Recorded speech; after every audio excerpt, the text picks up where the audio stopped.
masoyi o ya imamu gani ka bani ruwa isa domin na yo tafiyar awanni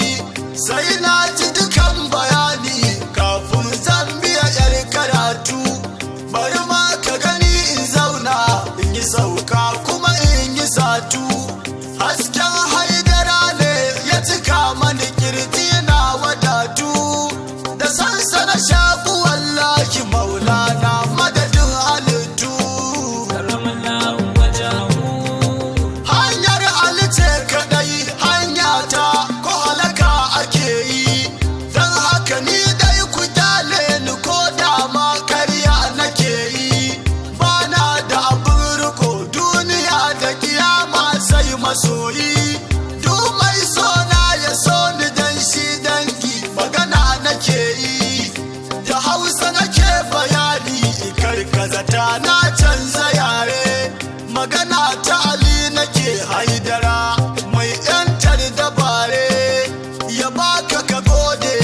ya dada maka take ka gansu jere wannan sai haidara mai kyautan sanya mutum ya zare rumfar sama dan abi dalibi ya jagoran imamai shakundun mai mukami kala 70 gatan waliyai alikai ka fito da hasken biyar kafin aka san sharifai da ƙarfin zulfukar ka tsaya gaba ba wani baya baye ya zinaran sama maulaya abun neman halittu basaraken duniya a ba zainabu suturar mutattu alikai ne awwalin akirin na ranze ka wadatu kira ni ka bani yanci abdul hausawa ya yantu Allah tsoro nake ji idan zan faɗi girman ka maula domin wata martabar ta wuce hankalin mutum ya kalla